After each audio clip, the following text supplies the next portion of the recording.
melody is king, according to great composers, songwriters and producers like Max Martin, who, by the way, wrote or co-wrote 27 #1 hits. The man clearly knows what he's doing, and he stands by it. Melody is king. It's what your listener sings when they think of your song. And we're gonna upgrade your understanding of melody, and it's gonna have an impact on your improvisation, composition and songwriting. Let's go! Melody works together with harmony. Even where you're not playing any chords at all and you're just playing a melody, the melody will still imply chords. Music theory used to be about crafting different melodies that sound good together, and harmony just arose from that as a result. In harmony, there's the concept of voice leading. In essence, you're looking at every note in a chord as a voice, and it leads into the voice for the next chord. And in this sense, you're just crafting a bunch of melodies. When we're playing chords and a melody over those chords, the chords create a context. Every note in the melody either is or isn't a chord tone. If the melody rests on a chord tone, it will sound resolved. But if it rests on any other note, it will have this tension, this sort of need to resolve. There are all sorts of ways in which a melody can move to or from a chord tone, and let's take a look at a few of these different types of melodic motion. First of all, there's a difference between steps and leaps. Steps are when you just move from one note in the scale to the next, and leaps are when you make bigger jumps to new notes. Now, steps are very easy to sing. It's just ba ba ba ba ba ba ba. Right? It's a very natural melody, it's easy to sing, and you'll see that a lot of melodies contain a lot of stepwise motion. However, leaps create a bit more interest, they're a bit more surprising when you just da da da da da ba. Okay, something like that. However, constantly leaping all over the place can be very disjointed and chaotic, so you need a balance between the two. The major seventh is the leading tone of the key or scale. Let's take a listen. This note, it leads us back up to... It wants to go back, right? It's like a macro journey. This note, this one, wants to get back to the 1, 7 to 1. Now compare that to leaping up from the 5th to the 1. I'll just move up to the 5th, and we're leaping up to the 1.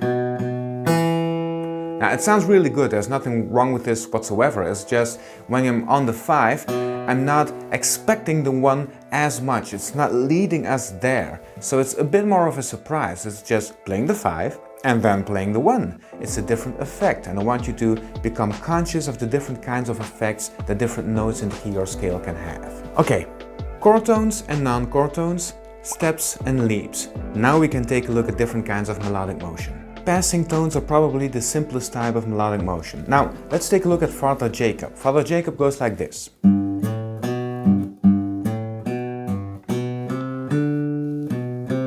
Okay, it's a well-known melody. It implies a tonic chord. This is the tonic. We got 1, 3, 5, 3, 1. Those are the chord tones of this chord.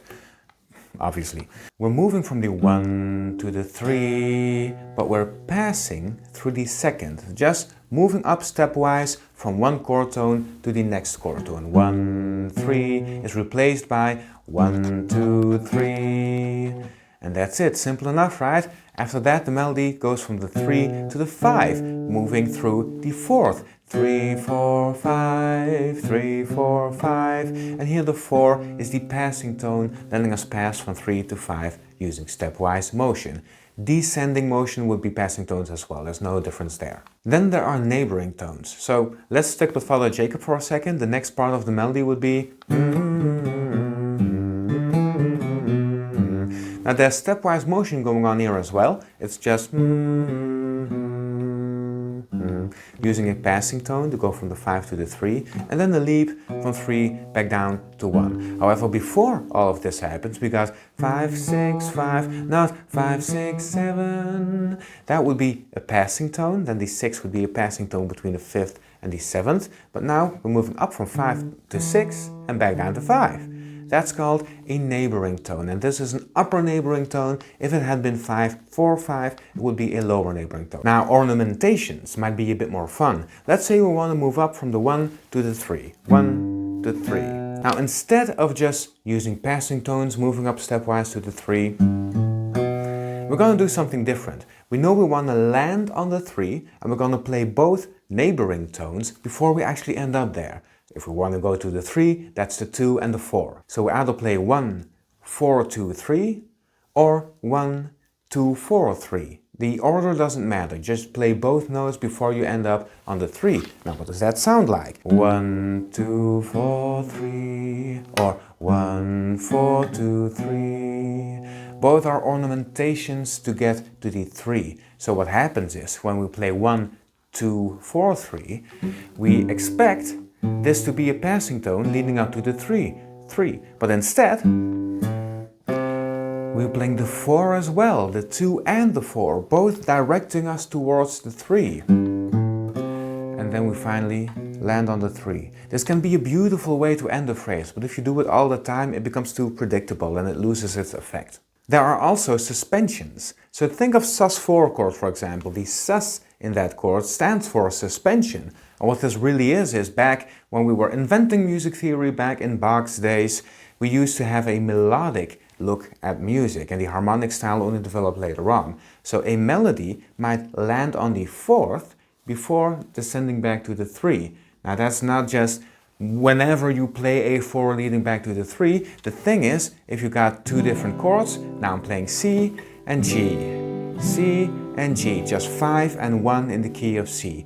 Say we got a melody that ends on the note F in the key, on the G chord, right? So we got,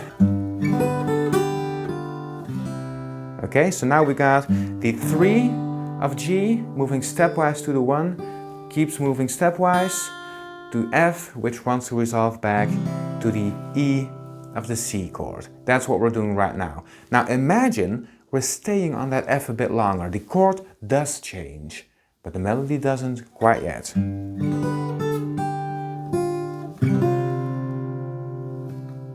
Now that's a suspension. Now we're playing C sus4, wanting to resolve back down to C.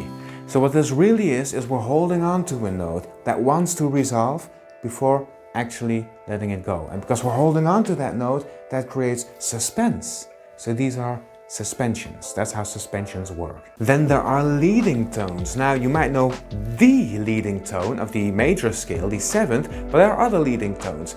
A leading tone is any tone that's a semitone removed from its target note, okay? And we're especially interested in the chromatic beauty this can create. Now one really common cliche that's being used in blues music, where we use dominant chords which have a major third, is to play the minor third and then go up a semitone to the major third. This is a cliche. Let me show you what it sounds like. So dominant chord, and that sound is just so typical. It's a very typical sound, it's very bluesy and I love it. Even though it's a cliche, it's used all the time and there's nothing wrong with these sorts of cliches. It's more like a common melodic device that's being used a lot. And there are a lot of leading tones that you could use. Any semitone removed from any target note. That creates, well, potential problems as well. I mean, if you hold on to the idea that just because it creates a tension that wants to resolve, doesn't mean it has to resolve. Well, chromatic leading tones need to resolve. Just for now, just do that. You're gonna end up with a lot of hard to justify tensions that's gonna make your music sound like you're making mistakes, basically. So let's prevent that. If you're gonna use a leading tone like that, resolve it. Let's say we got a melody like, really simple. It's just 1, 2, 3, 4, 5. Now instead of doing to the 5, we're going to play the chromatic leading tone, leading us there. And then it resolves. Imagine not resolving that.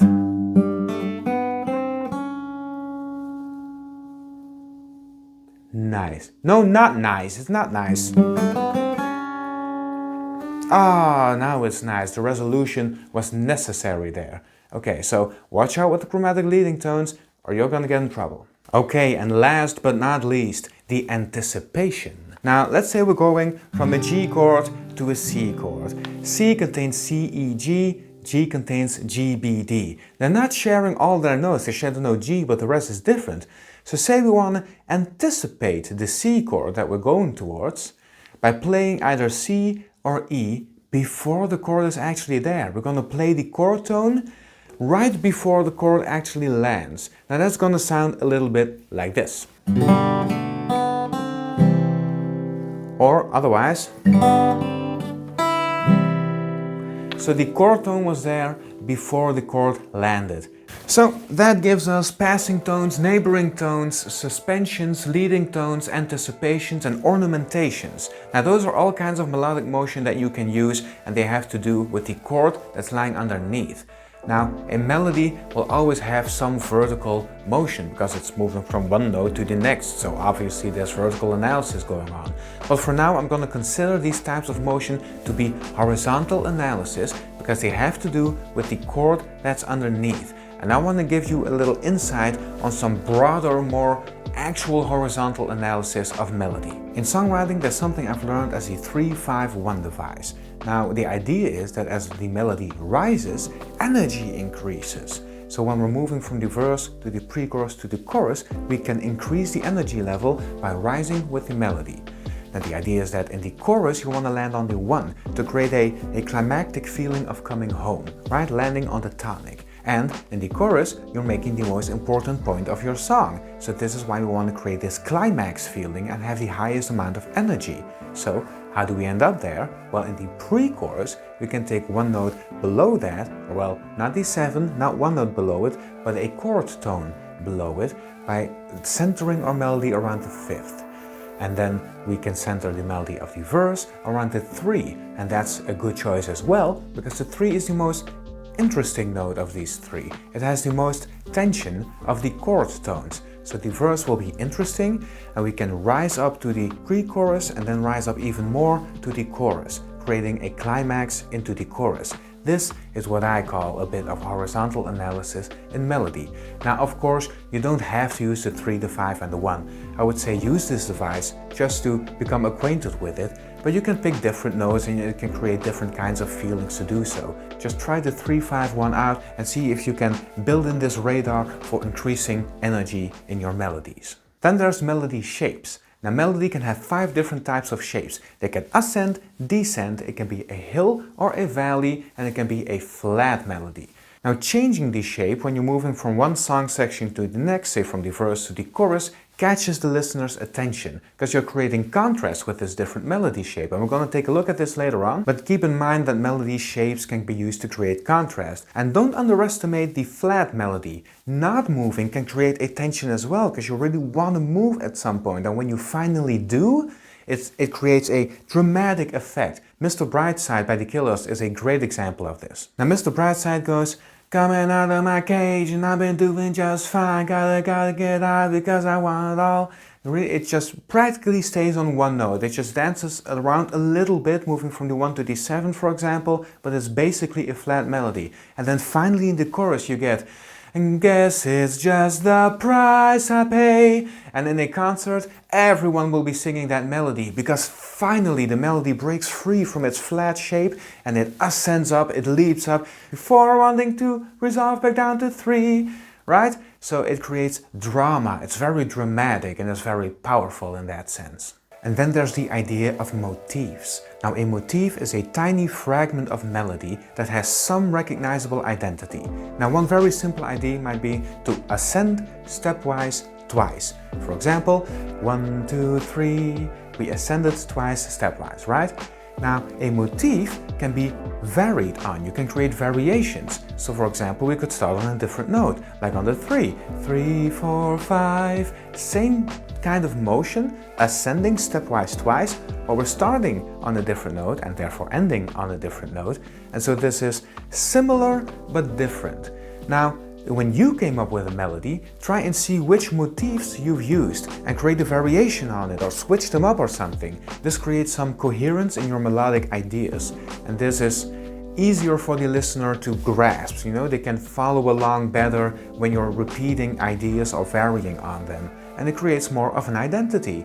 So there's also motifs, keep them in mind, use them well. While we're at it, there's the German word Leitmotiv, basically meaning a leading motif or a lead motif. And if you're creating music for, say, a movie or something, then creating one motif for any character or for any location or something gives you the chance to create variations on that when the character goes through a different kind of emotional state. Now, this video is all about melodic analysis, so we need to understand what's going on. But that doesn't mean we don't need to have some kind of example of what things sound like. Let's take a look at Unwritten by Natasha Bedingfield. Now the verse goes something like, I am unwritten, I'm undefined, can't read my mind.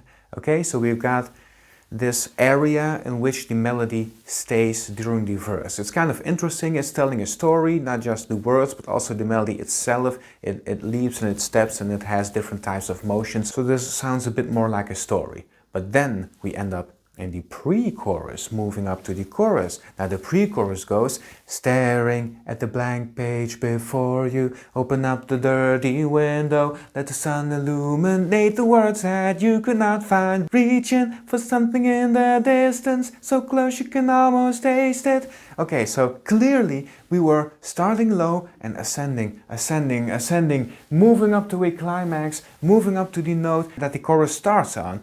Feel the rain on your skin, no one else can feel it for you. Okay, so this pre-chorus clearly used melody shape to create a rising energy, a rising tension in order to land us on a climactic chorus. So this is how melody shape works wonders for Unwritten by Natasha Bedingfield. So we've heard how melody shapes at least work in practice. Let's take a look at a little bit of notation. I'm going to give you an assignment to notate and analyze some melody.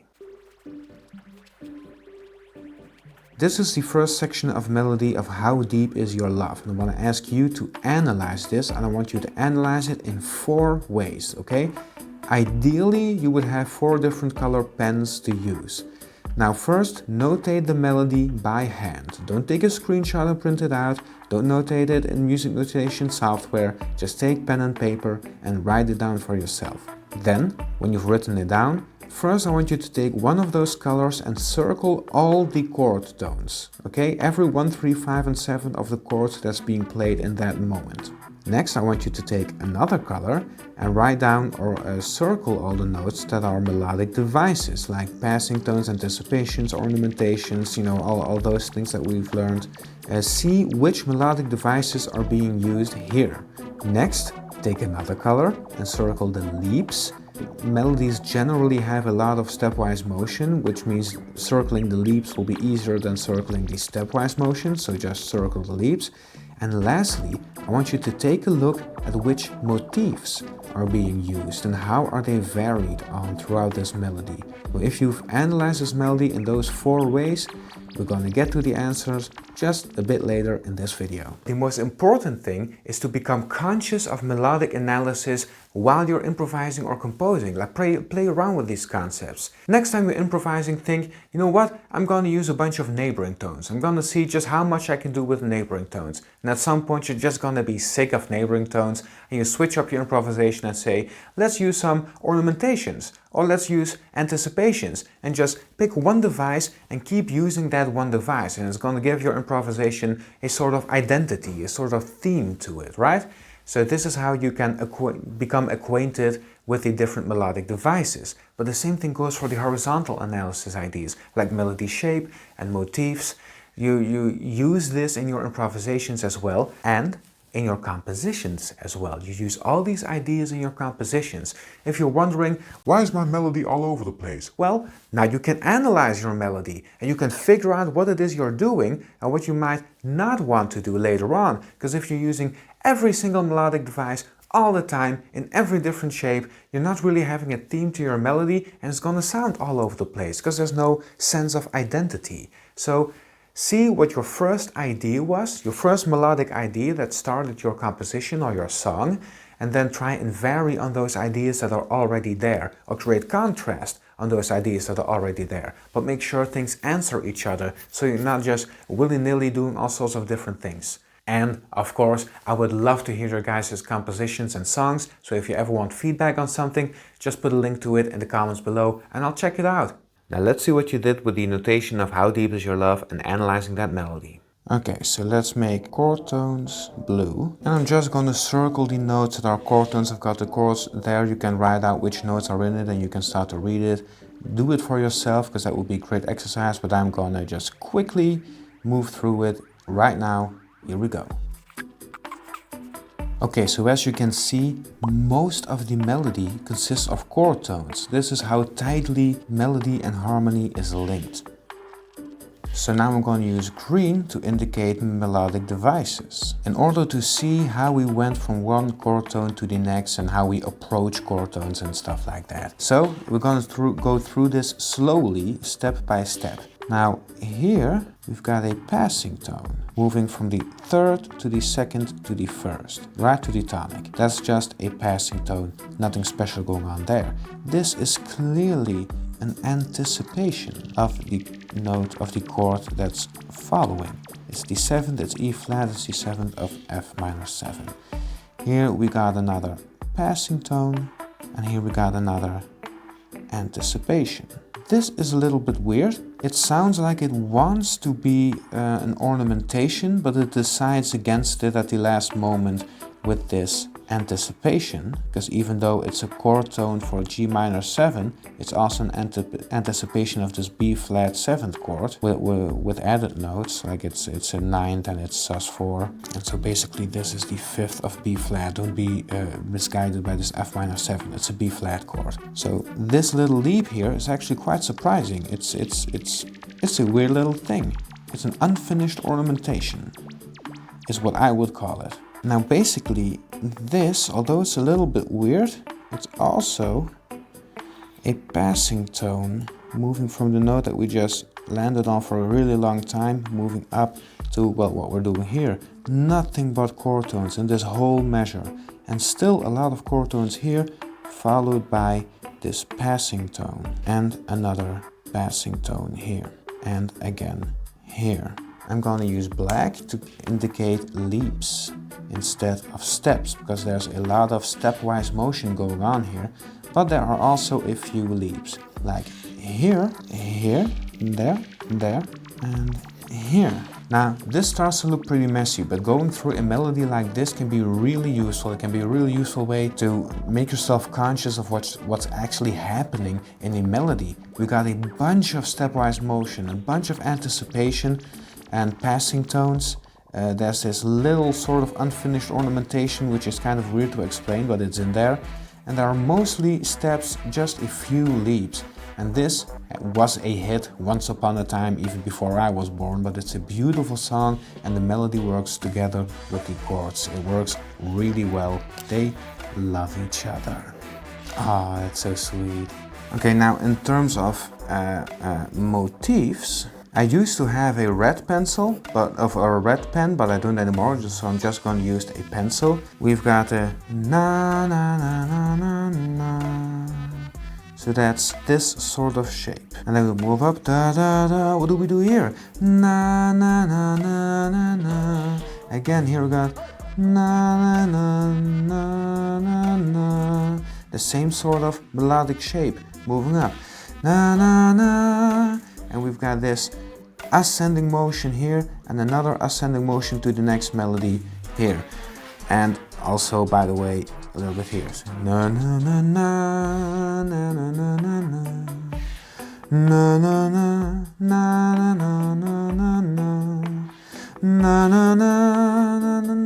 na na na na na. We got this ascending motion here. So there are certain motifs being used here. Mostly this sort of shape and this sort of shape being used in different places in this melody. So we're using motifs by landing on chord tones, going from chord tone to chord tone to chord tone to chord tone, and we're moving from chord tone to chord tone using passing notes. And this song also uses anticipations. Now what you see is that we're not using all the melodic devices in one melody, because that's, well, really rare. This melody has an identity, it has a face. It uses these motifs and it uses passing tones, mostly stepwise motion, and then a little bit, every now and then, a few leaps and a few anticipations. And that's really all it is. This is the face of this melody.